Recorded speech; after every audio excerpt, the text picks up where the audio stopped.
নমস্কাৰ বন্ধু বান্ধৱীসকল, কলিয়াবৰী একাডেমীলৈ স্বাগতম জনাইছোঁ। বন্ধু বান্ধৱীসকল, মোৰ আগৰ ভিডিঅ'বোৰত আপোনালোকে দিয়া মৰম চেনেহ আশীৰ্বাদৰ বাবে আপোনালোকক অশেষ ধন্যবাদ জ্ঞাপন কৰিছোঁ। নতুনকৈ চাই থকাসকলে মোৰ চেনেলটো লাইক কৰিব, শ্বেয়াৰ কৰিব, কমেণ্ট কৰিব আৰু ছাবস্ক্ৰাইব কৰি বেল আইকনটো অল কৰি দিবলৈ নাপাহৰিব, যাতে আপোনালোকে মোৰ ভিডিঅ'বোৰৰ ন'টিফিকেশ্যনবোৰ পাই থাকে। বন্ধুসকল, আজি মই লৈ অহা MCQটো হৈছে if x - y = 11 and x y is equal to 1 1 1, then x square plus y square is equal to what?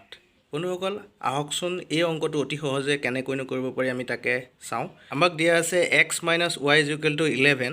আমি যদি সমান চিনৰ দুইফালে স্কোৱাৰ কৰি দিওঁ, স্কোৱাৰ বোথ ছাইড, আমি কি পাম? x - y স্কোৱাৰ মানে হৈছে x square minus twice xy plus y square is equal to 11টো আমি স্কোৱাৰ কৰিলে কিমান পাওঁ?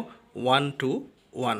বুজি পাইছে? এতিয়া x স্কোৱাৰ প্লাছ y স্কোৱাৰটো আমি আগলৈ লৈ আহিছোঁ, y স্কোৱাৰ মাইনাছ 2 ইনটু আমাক x yৰ মান দিয়া আছে x into y is equal to 1 1 1।